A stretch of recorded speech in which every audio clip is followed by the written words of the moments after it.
versículos le dio un toque diferente, ¿no? Obviamente por ¿cómo se puede decir? Por el aspecto o la cultura de ellos o su propia vivencia. Hoy vamos a ver a este personaje cómo escribió uno de sus libros. Y vayamos a Lucas 5, 27, 32. Dice, después de estas cosas salió y vio a un publicano llamado Leví. ¿Recordamos de dónde viene Jesús? De la casa que habían roto el techo, ¿verdad? Sentado al banco de los tributos públicos, y le dijo, sígueme. Y dejándolo todo, se levantó y le siguió. Y Leví le hizo gran banquete en su casa, y había mucha compañía de publicanos y de otros que estaban a la mesa con ellos. Y los escribas y los fariseos murmuraban contra los discípulos, diciendo, ¿por qué coméis y bebéis con los publicanos y pecadores?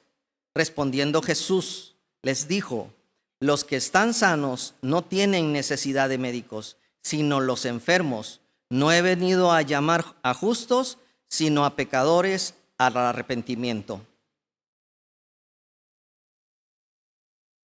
¿Hay algún santo aquí? No, ¿verdad? Que levante la mano. Pues nadie. Uno de los acontecimientos, yo creo que más grande de nuestras vidas ha sido el llamado del Señor. A lo mejor alguien ya estaba casado, alguien no estaba casado todavía. A lo mejor ya había tenido sus hijos o todavía no. Pero a veces ponemos en prioridad ciertos asuntos antes de conocer al Señor.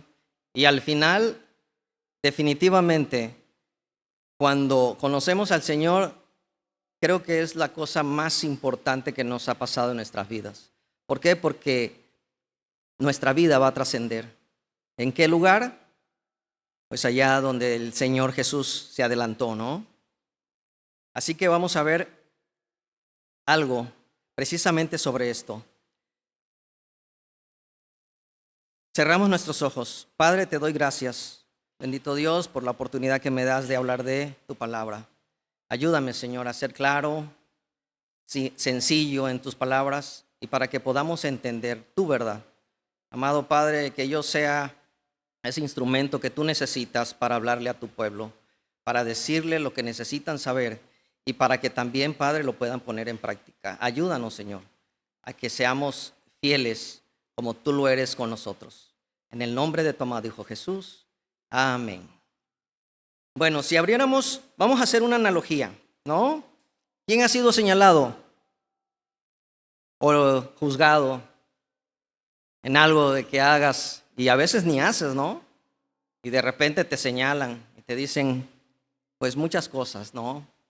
La experiencia que yo tengo, por ejemplo, en un trabajo que tenía yo en Secretaría de Salud, ya lo dije. La verdad que es muy complicado trabajar en oficinas y normalmente siempre andan viendo, pues, de quién hablar, ¿no? Sobre todo cuando te toca estar en un lugar preponderante, definitivamente. Y siempre te juzgan, siempre te señalan y aún cuando cometes algún error, muy pequeño que sea, pues definitivamente levantan hasta chisme, ¿no? Siempre se va a vivir una crítica. Esto puede traer consecuencias. ¿En qué aspecto? A veces la gente se aparta de ti, tú no sabes ni por qué. ¿Sí? En ocasiones puedas saber que, pues lo puedas saber, ¿no? Que es por esto. Pero en muchas ocasiones ni uno lo sabe, ¿no? Y le andas buscando y dando vuelta y al final de cuentas dirían por ahí, tienes que hacer una piel de cocodrilo para que no te dañen, definitivamente. Vamos a hacer una analogía, como les dije. Si abriéramos el día de hoy el libro de la vida de cada uno de nosotros y buscáramos el capítulo exacto donde decidimos entregarle nuestro camino al Señor, nos daríamos cuenta de algo muy revelador. Muy pocos encontrarían esa decisión en las primeras páginas. Allá en los días de ¿qué? Pues de la niñez, de la juventud, ¿no? De la adolescencia. La gran mayoría de nosotros comenzamos a escribir esta nueva historia muchos capítulos después. Con el libro ya bastante avanzado. Y esto nos deja pues una verdad innegable, ¿no? Todos los que estamos aquí tenemos un pasado. Páginas enteras que se escribieron antes de conocer a Cristo. Obviamente, por este motivo, tenemos una vida pasada y una trayectoria de ¿qué? De pecado. Va a depender, más amplio, menos. ¿Por qué? Por lo que leímos anteriormente. La mayoría nos convertimos en la adultez y eso nos dejó más expuestos. De hecho, hay unos que se convirtieron en su juventud, pero no tomaron en serio la palabra de Dios y cayeron, tropezaron y fracasaron. Fíjense que tengo una historia de un joven, yo lo conocí. Pues yo también fui de aquellos que se convirtió más o menos joven, tenía 24 años. Y este joven estaba ahí cuando yo llegué. Era una persona amanerada. Se había convertido, ya tenía algo de rato convertido. Yo me salí de esa iglesia y mucho tiempo después me encontré a algún amigo de ahí y estábamos platicando y de repente yo le preguntaba por ciertas personas, ¿no? Y le pregunté por este muchacho y ya me dijo, ¿sabes qué? Dice, se salió, se fue al mundo, pues obviamente era homosexual, cayó y se contagió de VIH. Entonces volvió a regresar, entonces tuvo una consecuencia. Realmente Dios lo estaba protegiendo, ¿no?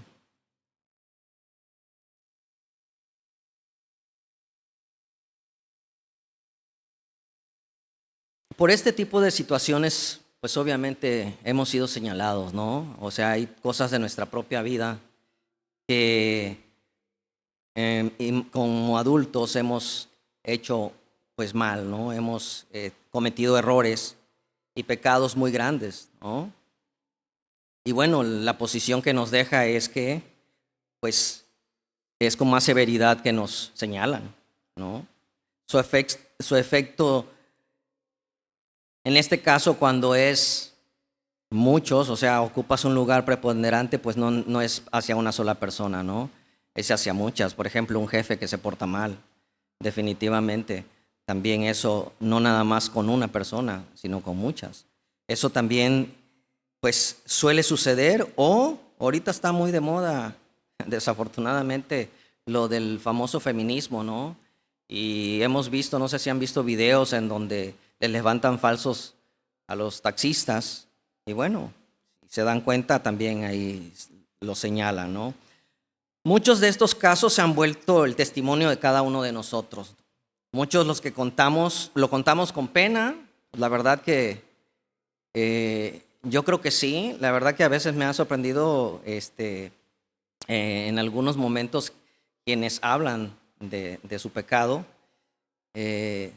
Gracias a Dios, nosotros yo creo aquí todos, nadie esconde o no debemos esconder nuestros pecados. Debemos ser de alguna manera, bueno, cuando éramos pecadores.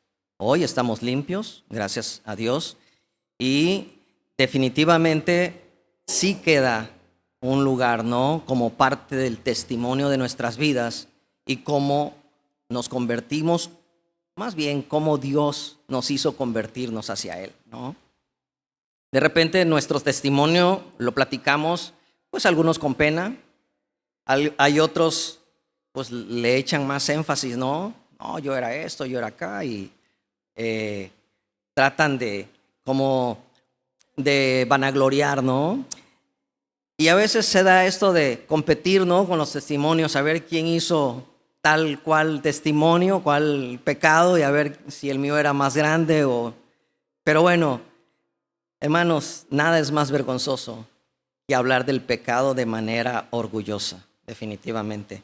Más bien debemos de hablar de quién nos limpió de estos pecados.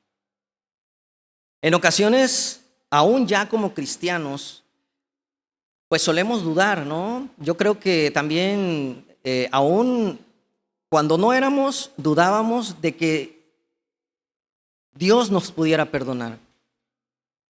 Pero aún así, cuando ahorita muchos cristianos, y puedo decir que muchos, dudamos de que Dios pueda tener el control de nuestras vidas.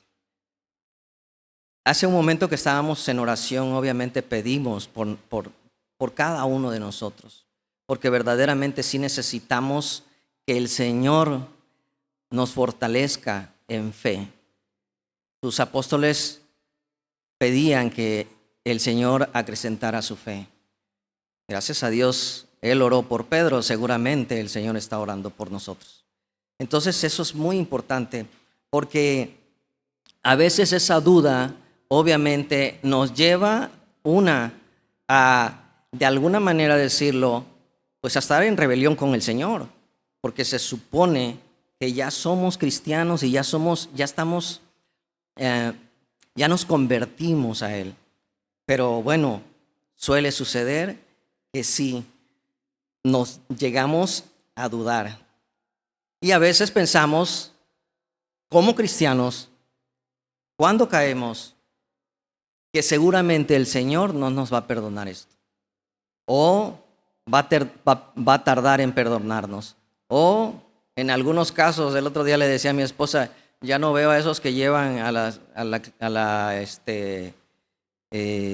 Basílica de Guadalupe, ¿no? Cargando cosas, y de repente empezamos a hacer ese tipo de cosas. De repente empezamos a sostenernos en nuestra propia limpieza, y el quien nos limpia es el Señor. Entonces, de repente nos vemos padeciendo nuestro pecado, seguirlo llevando, independientemente que Jesús nos haya llamado a descansar en Él. ¿Pero qué creen? Uno de los eventos importantes también lo comenta la palabra de Dios, y estábamos hablando sobre que nos juzgan, que nos señalan, y dentro de esos hay un versículo de la palabra, hay un pasaje de la Biblia en donde exactamente nos muestra esto. Vayamos a Lucas 7:36 al 39.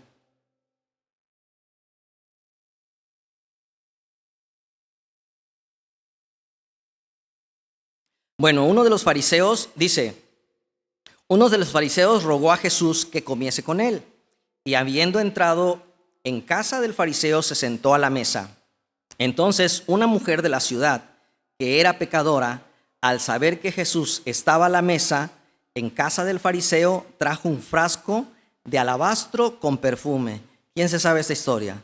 Y estando detrás de él, a sus pies, llorando, comenzó a regar con lágrimas sus pies, y los enjugaba con sus cabellos, y besaba sus pies, y los ungía con el perfume.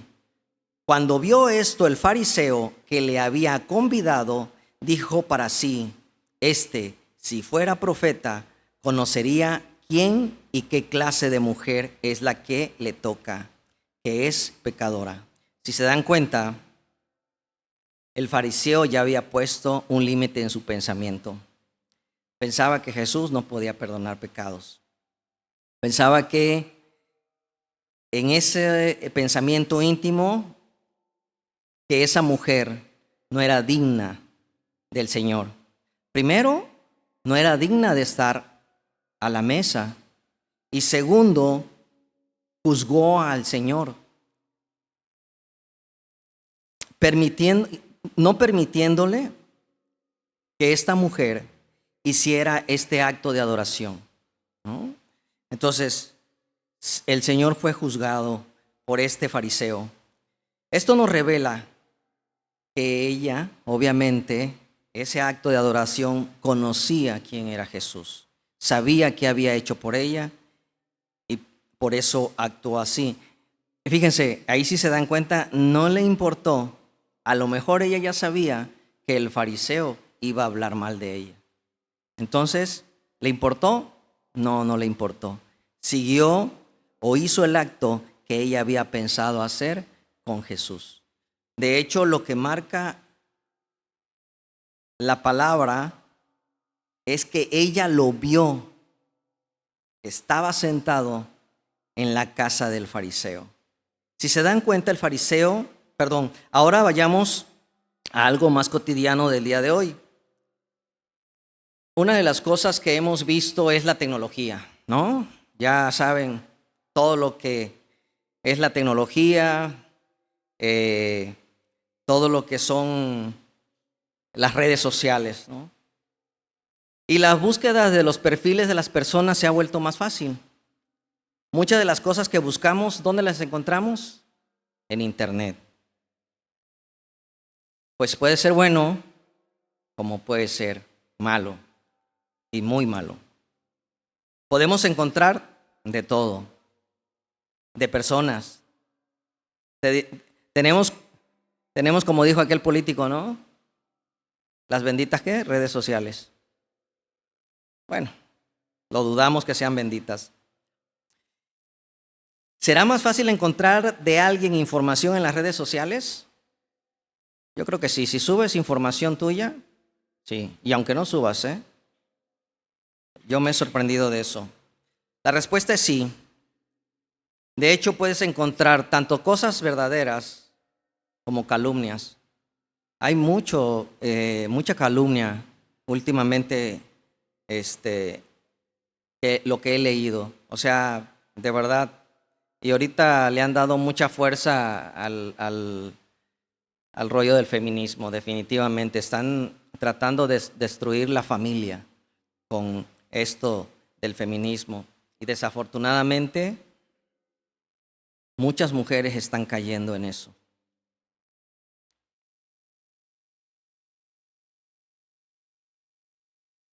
Bueno, supongamos que es verdad lo que estamos buscando y podemos encontrar tu historial. Algo que hayas hecho, lo subieron a la red, o algo que dijiste o posteaste, como se le conoce comúnmente. En algunas empresas, fíjense, esto es también interesante, en algunas empresas están valorando al personal que van a contratar de esta manera. De hecho, en Estados Unidos, para solicitar tu visa, te revisan en Facebook. ¿Qué es lo que estás poniendo? ¿Qué es lo que subes? ¿Cuáles son tus posteos? Entonces, desde ese punto de vista están tomando decisiones. Esto también las empresas están valorando mucho esos comentarios. Muchas de ellas buscan que sus empleados no estén involucrados, obviamente, en actos ilícitos. Pues es parte, pues tienen razón, no es parte de la cultura de ellos. Obviamente es la imagen también de ellos, que un trabajador se cuide, qué es lo que va a decir, ¿no? No sé si recuerdan, no hace mucho hubo una situación bastante compleja en un partido de fútbol americano. Tomaron en un video a dos personas, no sé si recuerdan, que estaban abrazadas, fíjense, solo abrazadas. Pero esas personas no eran esposos, más bien eran amantes y ocupaban cargos gerenciales en una empresa muy importante, y que al ver el video en redes fueron despedidos al día siguiente. Ese es un claro ejemplo. Precisamente por estos actos, las empresas hoy en día buscan un perfil de la persona que van a contratar y obviamente lo buscan en las redes sociales, ¿no? Entonces, desde ahí deciden si contratan o no a la persona. vayamos al tema, ¿eh? Si vemos, no está mal lo que hacen las empresas. Realmente también yo pienso que es un cuidado tanto de las empresas, pero tú como persona y ahora como cristiano, pues obviamente te tienes que cuidar, ¿no? Guardarte y obviamente saber que el Señor en todo momento y en todo lo que hagas, Él está ahí, ¿no? Pero podemos decir que el proyecto de Jesús por el cual fue enviado necesitaba buscar personas con un perfil específico, tener una mala reputación o un historial criminal o algo parecido. ¿Será que era algo decisivo para que el Señor dijera, ven, sígueme? El personaje bíblico que estudiaremos en esta ocasión nos deja una lección profunda sobre la inmensa capacidad de cómo mira el Señor, cómo nos mira el Señor. Su historia nos demuestra que Dios no se conforma con absolver nuestras faltas, sino que va mucho más allá. Él elige, invita a participar a su ministerio a aquellas personas que el mundo ha rechazado. Jesús llama a caminar a su lado y a servir junto a Él, incluso a quienes han sido despreciados y profundamente descalificados por su propia comunidad, hasta por su familia. Ese testimonio vivo de gracia y redención es el que encontramos en el protagonista de hoy. ¿Quién es? El apóstol Mateo. ¿Cómo es conocido? Como Leví, ¿no? Bueno, profundicemos. Quiero enfatizar un poquito sobre el contexto de este personaje. ¿Por qué? Porque es importante, sobre todo porque es, como lo dice la palabra, es un cobrador de impuestos. ¿Cómo llegó a ser un cobrador de impuestos? ¿Por qué le trabajaba a Roma? ¿No? Entonces, y digo, a lo mejor ya alguno ha de haber dicho, bueno, pues el dinero es que manda de repente, ¿no? Dice, es muy probable que nos topemos con el nombre de Leví en ciertos pasajes y con el de Mateo en otros. Obviamente, como les decía al principio, lo tenemos en Lucas, Mateo y Marcos. Puede parecer confuso al principio, pero en realidad es sencillo. Ambos nombres pertenecen a la misma persona. En Judea, ahí vamos con el contexto, del siglo I era una costumbre muy extendida que las personas utilizaran dos nombres para desenvolverse en su día a día. Uno tradicional para su entorno íntimo o religioso y el otro adaptado a la cultura grecorromana, como les comentaba, que dominaba la región, obviamente, ¿no? En este caso, el discípulo contaba con su nombre de cuna hebreo, Leví, que encierra un significado profundo, aquel que une a los suyos o el que está vinculado. Por otro lado, adoptó el nombre por el cual la mayoría de nosotros lo conocemos y el mundo lo conoce, Mateo. Aunque solemos pensar en este nombre desde su versión griega, Mataios, su raíz original fíjense, es profundamente semántica. ¿En qué habla? Semítica. ¿De qué habla esto? De que él es descendiente de Sem y porta un mensaje hermoso. El nombre de Mateo significa literalmente un regalo de Dios. Así que este recaudador de impuestos fue llamado a seguir a Jesús y llevaba en sus dos nombres su propia historia. El hombre que une a su comunidad y que es a la vez un don divino. En el Evangelio de Marcos 2:14 nos aporta un dato muy importante. ¿Cuál es ese dato? Que Mateo tiene un padre. ¿Cómo se llama ese padre? Alfeo. De hecho, dice que explícitamente como el hijo de Alfeo. En aquel tiempo mencionar al Padre era muy importante. Si no, acuérdense, toda la genealogía de Jesucristo, muy importante, ¿no? ¿Por qué? Porque esto otorga nombre y apellido y de quién es descendiente. Lo que confirma que a pesar de su polémico oficio como recaudador de impuestos, Leví tenía una familia y una historia conocida dentro de la comunidad. Este detalle genealógico es fascinante porque coincide con el linaje. Aquí hay de algunos estudiosos y maestros de la ley con el linaje del apóstol Santiago el Menor. Se dice que son hermanos. No dice explícitamente en estos libros que sean hermanos, pero lo relacionan porque mencionan el mismo nombre del padre de Mateo, ¿no? Alfeo. Entonces, ellos creen y están prácticamente seguros de que tienen una relación familiar. Bueno, dando seguimiento a los versículos que estudiamos la semana pasada, debemos situarnos nuevamente en Capernaum. Ahí estábamos, ¿no? Capernaum, el Señor aliviando, más bien curando al paralítico y saliendo, obviamente, de ahí. Es vital recordar que Capernaum no es un simple pueblo. Sigue siendo el contexto, ¿sí? Es más bien un centro pesquero y comercial a la orilla del mar de Galilea. Era una ciudad en donde compaginaban fronteras. Era algo importante porque ahí compaginaba o se mezclaba lo que era las fronteras de los estados de Filipo y Herodes Antipas, ¿sí? Su ubicación era privilegiada porque era un cruce de caminos. Conectaba rutas vitales. ¿Cuáles? Tiro, Damasco, Séforis, Jerusalén. Entonces, ¿cómo fungía Capernaum ahí?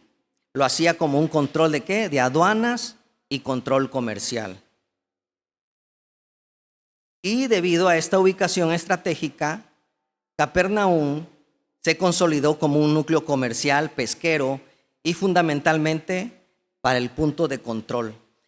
¿De qué? De todo lo que pasaba ahí. La parada era obligatoria. ¿Por qué? Porque ninguna mercancía podía ingresar a esa región de Galilea sin pagar impuestos. ¿Y quién cree que cobraba esos impuestos?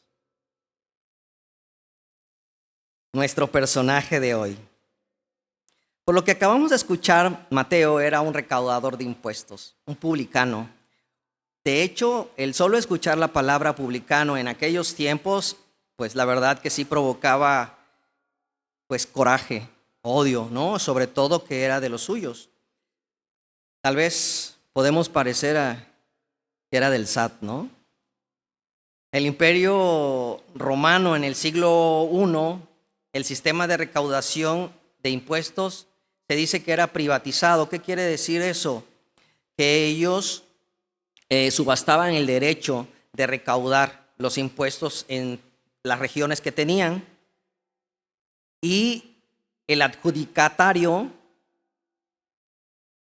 el publicano jefe, contrataba a los recaudadores. Fíjense que aquí pone al publicano jefe, ¿se acuerdan de Zaqueo? A él lo pone, ¿no? Y él contrataba a los recaudadores locales, como el caso de Leví.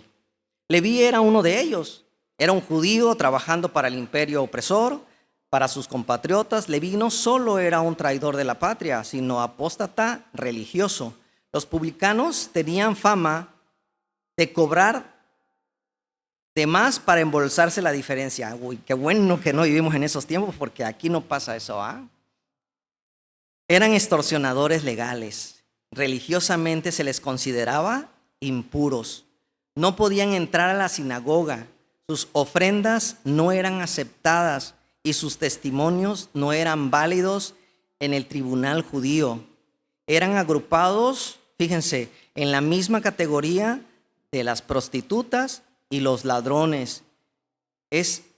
Era también un hombre que Leví era un hombre que había cambiado, fíjense, su alma, su familia y su comodidad por el confort económico. Yo creo, y yo estoy seguro que ustedes también creen, que la labor que hacía Leví, el trabajo que hacía Leví, pues le daba un buen sustento. Creo que vivía bien, vivía cómodamente. Imagínense a un político de nuestra actualidad, ¿no? ¿Quién vive mal de nuestros políticos? ¿No? Y trabaja mucho. Entonces, yo pienso que también Mateo le sucedía este tipo de cosas. Vivía bien, no le faltaba nada, pues la pasaba muy bien, tenía la mejor televisión, el mejor carro del año, un camello. O sea, vivía muy, muy bien. ¿Qué le faltaba? Pues casi nada, ¿no? Tenía el corazón completamente vacío.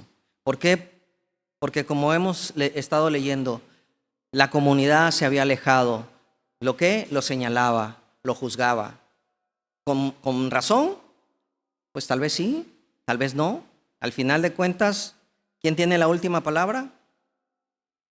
El Señor, ¿verdad? Aquí podemos ver que la Biblia registra crudos y reales momentos de la vida de personas que están rotas, complicadas y muchas veces, como Mateo, rechazadas. Pero también se registra la misericordia del Señor en personas que parecería que no alcanzarían el perdón y el amor de Dios en sus vidas. Y entramos a Lucas 5:27. Seguimos en la historia.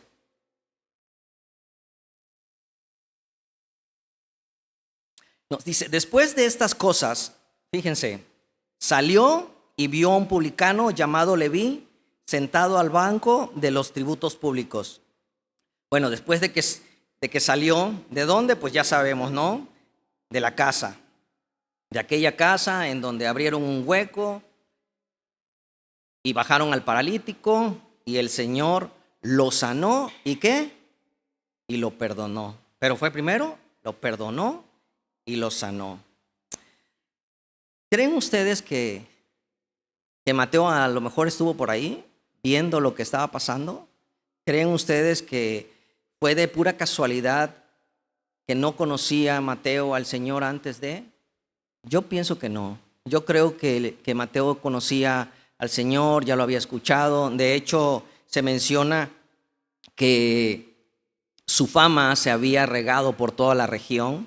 Obviamente, ellos también, como judíos, tenían el conocimiento del Cristo, ¿no? Del enviado. Entonces, pues a lo mejor él estaba muy apartado de todo eso por el trabajo que tenía, pero independientemente que a veces estés apartado no quiere decir que no sepas que existe.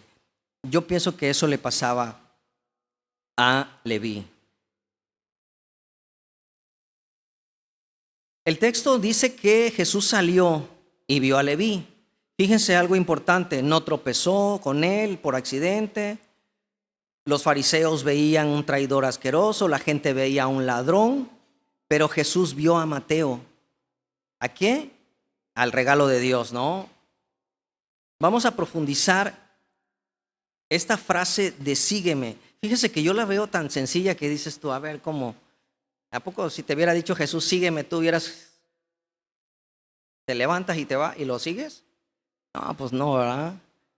¿Cuántas veces no nos hablaron de la palabra y parecíamos al chavo del 8, ¿no? No, sí lo hago, ¿no? Y nos aventamos 3, 4, 5 años y hasta que lo hicimos, ¿no? Pero vamos a profundizar esta frase de sígueme y entrar en uno de los momentos más disruptivos del Nuevo Testamento. No fue una invitación casual. Fíjense, fue un imperativo legal, espiritual y personal. El original del griego, el texto original de la expresión que es utilizada en el 5:27 es akoloidei. Y la traducción exacta de esa palabra se dice, ven caminando conmigo o acompáñame de forma continua. Gramaticalmente, está en ¿qué? En presente imperativo. En griego, el presente imperativo no solo indica una orden, fíjense, es una orden, sino una acción continua. No le dijo, sígueme una vez, sino empieza a seguirme y no te detengas. La raíz de akolotei viene de la unión de a y keleutos, camino. Jesús le está poniendo a Mateo que funda su camino con el suyo. Para un cobrador de impuestos que servía al imperio de Roma, esto significaba un cambio absoluto de lealtad. Fíjense, dejar de seguir las órdenes del César para seguir las huellas del Mesías.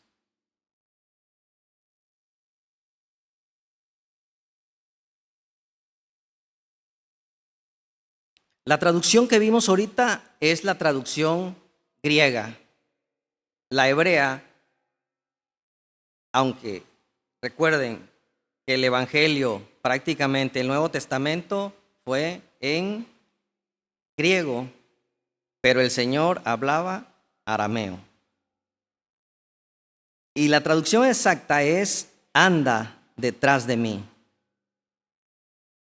Es el imperativo del verbo alá, caminar. De aquí proviene, fíjense, y no sé si han escuchado esta palabra, de aquí proviene la palabra halajá, esos que están estudiando, que es el cuerpo de leyes judías que dicta cómo debe caminar un fiel ante Dios. Esto significa, acharai significa después de mí o a mis espaldas.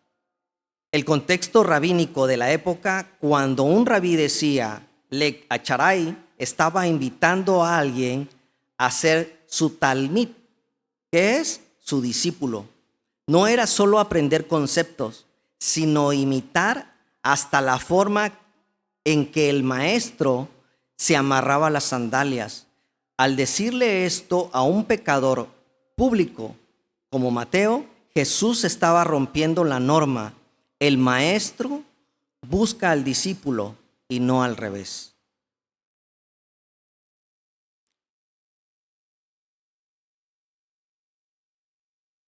En resumen, Jesús le dijo a Mateo que abandonara su sistema de seguridad, fíjense, el dinero y Roma, para entrar a un sistema de imitación y compañía eterna. Fue un llamado a la halajá, a caminar bajo una nueva autoridad. El precio del llamado. Esto van a ver la gran diferencia de este apóstol a los demás. Dice Lucas 5:28. Si se dan cuenta, este versículo viene solo, pero tiene dos verdades profundas y sostenidas en la fe genuina. Y dejándolo, ¿qué dijo? Todo. O sea, todo es todo. Estaba yo buscando en hebreo, pero es lo mismo. Se levantó y le siguió. Consideremos la diferencia entre Leví y otros discípulos. Cuando Pedro, Santiago y Juan decidieron seguir a Jesús, dejaron, ¿qué? Sus redes, ¿no? Pero si la aventura con el Mesías salía mal, ¿qué pasaría? ¿O qué pasó? Pues regresamos a la pesca. Podían volver. Y de hecho, en Juan 21, después de la crucifixión, regresan, ¿no? A pescar. Pero ¿qué creen? Para un publicano no era lo mismo. No había marcha atrás. El imperio romano, pues no te guardaba tu puesto. De hecho, si laboralmente, si así lo haces, te sales y quieres regresar al trabajo, ya cuando regreses ya alguien está ocupando tu puesto.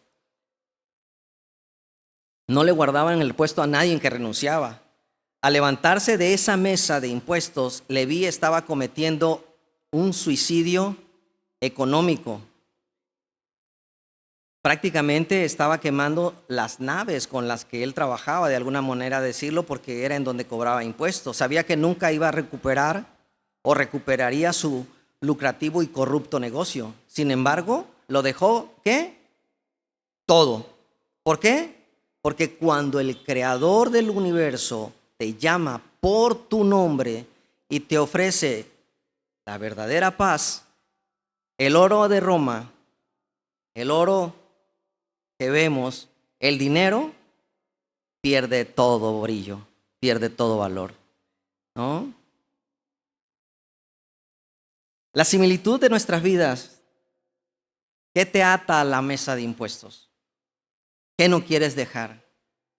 ¿Será el amor al dinero? Tal vez el confort de seguir un hábito destructivo o un rencor alimentado por años, o un orgullo actual que nos impide doblar rodillas. Seguir a Jesús requiere dejar nuestra mesa. No podemos aferrarnos a nuestra vieja vida y abrazar al mismo tiempo la nueva. ¿Cómo dice el Señor ahí? O frío o caliente. ¿En medio qué? Te vomito. El llamado de Cristo te cobra. No, no es cierto. Es gratuito. Pero nos costará todo lo que somos. Obviamente para el que está dispuesto. ¿Estamos dispuestos? Amén. Ahora, ¿qué hizo qué hizo Leví después de que Jesús lo llamó? Eso está fantástico.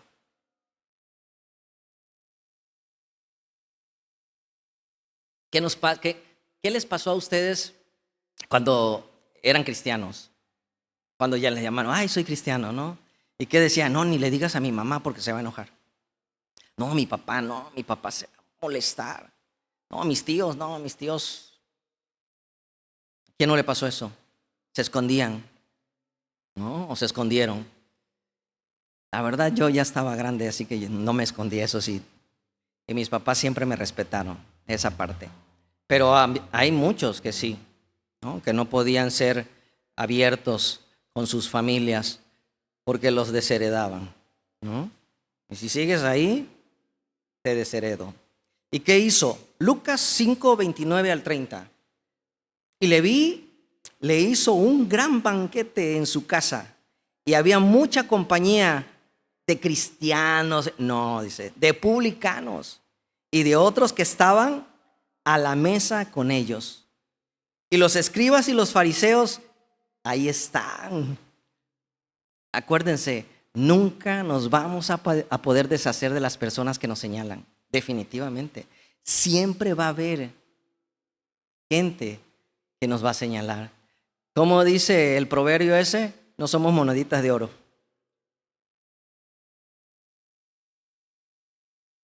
¿Contra quién murmuraban? Contra los discípulos, diciendo que, ¿por qué coméis y bebéis con publicanos y pecadores?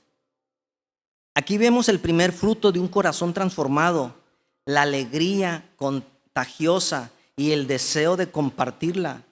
Leví hace una fiesta inmensa. Imagínense con la lana que tenía Leví, ¿no? Seguramente tenía mucho. Su casa debe ser enorme. ¿Y a quién invita? No podía invitar a los religiosos, tal vez ni a su familia, ni a los ciudadanos respetables, ¿no? Porque ellos jamás entrarían a la casa ¿de qué? ¿De quién? De un publicano. Así que invitó a los únicos amigos que tenía. Otros cobradores de impuestos, parias y pecadores. Jesús asiste a la fiesta. se sienta a la mesa con ellos. En la cultura del Medio Oriente, compartir la mesa es un símbolo íntimo de aceptación, paz y fraternidad. Jesús estaba comunicando: ustedes no son mis enemigos, son la razón por la que fue enviado o por la que nos los enviaron. Por supuesto, los fariseos se escandalizaban, desde afuera observaban y criticaban. La religión humana siempre se basa en la separación. Soy más santo que tú porque no hago lo que tú haces. ¿Se acuerdan de ese versículo? La gracia divina se basa en la encarnación. Soy santo, pero desciendo a tu oscuridad para sacarte a luz. Vamos a Lucas a recordar esto. Vamos a Lucas 18, 10, 14. Del 10 al 14.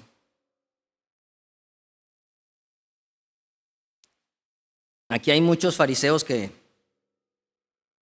nos pasa, ¿no? Lo leo rápidamente. 2 hombres subieron al templo a orar. Uno era fariseo y el otro publicano. Era increíble el Señor haciendo estas parábolas. El fariseo, puesto en pie, oraba consigo mismo de esta manera: Dios, te doy gracias porque no soy como los otros hombres, ladrones, injustos, adúlteros, ni aun como este publicano. Ayuno 2 veces a la semana, doy diezmos de todo lo que gano. Mas el publicano, estando lejos, no quería ni aun alzar los ojos al cielo, sino que se golpeaba el pecho diciendo: Dios, sé propicio a mí, pecador. Os digo que éste descendió a su casa justificado antes de que el otro, porque cualquiera que se enaltece será humillado, y el que se humilla será exaltado. Es correcto. A veces nosotros nos vemos como fariseos, juzgando a nuestros hermanos. Y eso no debería pasar. De hecho, somos tan poquitos que deberíamos de tratarnos con el amor que Jesús nos ha tratado.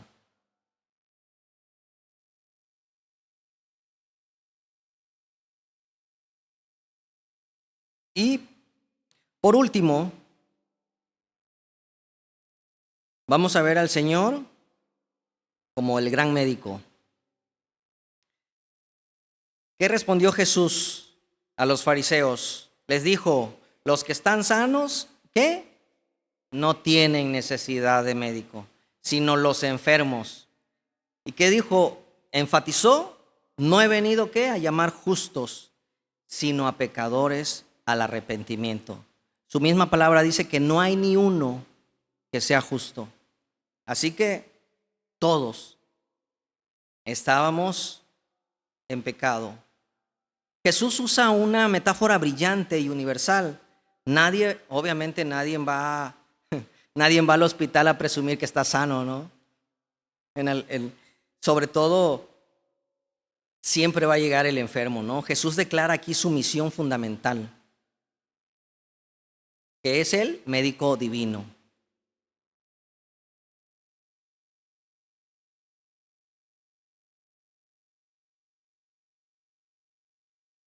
¿Qué vemos aquí? Problemas que los fariseos no eran unas personas con una mente lógica, de amor, ¿no? De misericordia, sino realmente, ¿dónde estaba su enfermedad de ellos? En su mente, en lo que pensaban. Eran pacientes terminales con cáncer espiritual. Su orgullo, sus pecados, su egocentrismo los llevaba a cerrarse a escuchar la verdadera palabra, a ver como veía Jesús, con amor, o como nos ve en este momento. Estaban convencidos de que ellos tenían una perfecta salud. Por el contrario, Leví y sus amigos sabían que estaban enfermos, conocían su miseria y habían llegado a aquel que todo lo perdona y todo lo acepta. Concluimos. ¿Todos somos Mateos? Todos somos Mateos. Todos comenzamos la vida sentado en nuestra propia mesa de egoísmo, recaudando para nosotros mismos, enfermos del alma. El peligro no es ser un pecador. El peligro es ser un pecador que se cree justo. El mundo actual te dice que el éxito, ¿qué? Es tener más, mejor carro, y tienes uno y no estás satisfecho con lo que tienes. Cobrar más. Me fue mal en mi comisión. Ser el primero a cualquier costo. La historia de Leví nos muestra que el verdadero éxito fue el día que dejó de cobrar y empezó a recibir. Recibió la gracia, y aquel hombre que antes usaba una pluma para registrar deudas y exprimir a los pobres fue transformado de tal manera que Dios le dio el inmenso privilegio de usar esa misma pluma años más tarde para escribir el primer evangelio del Nuevo Testamento. El extorsionador se convirtió en el evangelista. No importa cuán lejos creas que has llegado en el camino equivocado. No importa cuán sucio esté tu reputación en tu oficina, en tu familia o en tu propia mente. Jesús está pasando hoy por ti, por tu banco de tributos. Él no te pide que te limpies primero para luego acercarte a Él. Él te pide que respondas a su voz, dejes la mesa y le permitas a Él curarte el alma. Sigámosle y descubramos cómo el médico divino transforma nuestro peor diagnóstico en el testimonio más hermoso de tu vida. Amén. Nos despedimos en oración. Padre, te damos gracias, Señor, por tu evangelio.